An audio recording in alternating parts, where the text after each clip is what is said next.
ಊರು ಬೆಳೆದ ವಾತಾವರಣ, ಸುತ್ತಮುತ್ತಲಿನ ಸಂಬಂಧಿಕರು ಇವರೆಲ್ಲರನ್ನ ಬಿಟ್ಟು ಹೋಗೋದಕ್ಕೆ ಯಾರಿಗೂ ಮನಸ್ಸಾಗೋದಿಲ್ಲ. ಆದ್ರೆ ಹೊಟ್ಟೆ ತುಂಬಿಸಿಕೊಳ್ಳಲು, ಮಕ್ಕಳನ್ನ ಸಾಕಲು ವಿಧಿ ಇಲ್ಲದೆ ಜನ ಗುಳೆ ಹೊರಟಿದ್ದಾರೆ.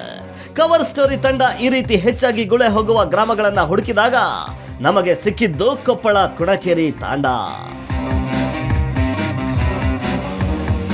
ಕೊಪ್ಪಳ ಜಿಲ್ಲಾ ಕೇಂದ್ರದಿಂದ ಕೂಗಳತೆ ದೂರದಲ್ಲಿರುವ ಈ ತಾಂಡದಲ್ಲಿ 500ಕ್ಕೂ ಹೆಚ್ಚು ಜನ ಗುಳೆ ಹೋಗಿದ್ದಾರೆ.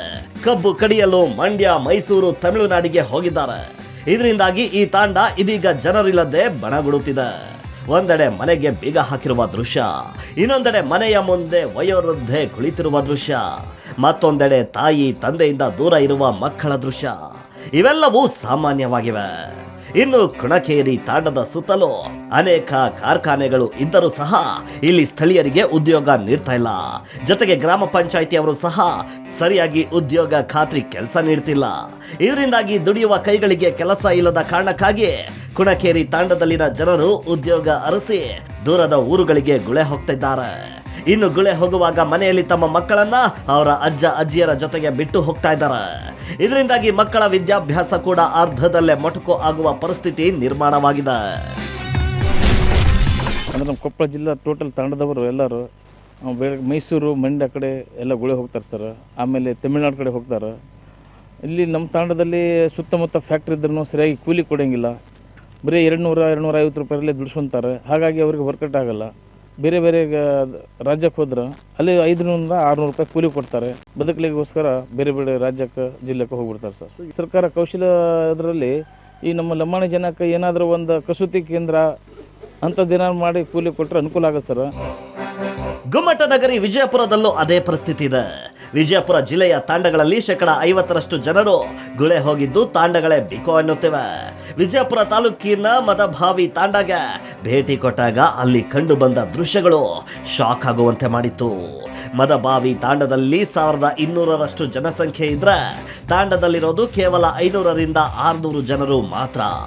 ಅವರು ಸಹ ವೃದ್ಧರು, ಮಕ್ಕಳು. ಗುಳೆ ಹೋದವರ ಮನೆಗಳಿಗೆ ಮುಳ್ಳು ಬೇಲಿ ಹಾಕಿ ಬಾಗಿಲುಗಳನ್ನ ತಗಡಿನ ಶೆಡ್ಗಳಿಂದ ಸೀಲ್ ಮಾಡಿದ್ದ ದೃಶ್ಯಗಳು ಕಾಮನ್ ಅನ್ನೋ ಹಾಗಿದ್ವು. ದುಡಿಲಾರ್ದೆ ಸಿಗೋದಿಲ್ಲ. ಅದೇ ಮಳೆಗಾಲ ಸ್ವಲ್ಪ ಕಡಿಮೆ ಸರ್. ಬರಗಾಲ ಬಿದ್ದಾಗ ಮಳೆಗಾಲ ಕಡಿಮೆ ಅದ ಸರ್. ಅದರ ಸಮಸ್ಯೆದಿಂದ ಇಲ್ಲಿ ಯಾರು ದುಡಿಯಲು ಸಿಗೋದಿಲ್ಲ ಸರ್.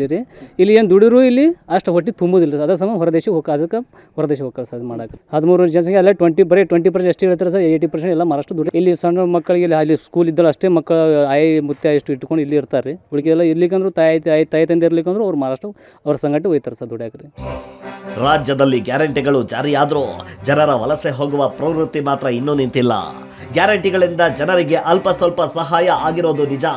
ಆದ್ರೆ ಜನರ ಬದುಕೆ ಬದಲಾಗುವಷ್ಟರ ಮಟ್ಟಿಗೆ ಬದಲಾವಣೆ ತಂದಿಲ್ಲ ಅನ್ನೋದಂತೂ ಸ್ಪಷ್ಟ. ಗ್ಯಾರಂಟಿಗಳ ಜೊತೆಗೆ ವಲಸೆ ಹೋಗುವ ಜನರ ಬದುಕಿಗೆ ಸೂಕ್ತ ಬದುಕು ಕಟ್ಟಿಕೊಡುವ ಕೆಲಸ ಸಿದ್ದರಾಮಯ್ಯನವರ ಸರ್ಕಾರದಿಂದ ಆಗ್ಲಿ ಅನ್ನೋದು ನಮ್ಮ ಬಯಕೆ. ನೇರ, ದಿಟ್ಟ, ನಿರಂತರ ಸುದ್ದಿಗಾಗಿ ನೋಡ್ತಾ ಇರಿ ಏಷ್ಯಾನೆಟ್ ಸುವರ್ಣ ನ್ಯೂಸ್.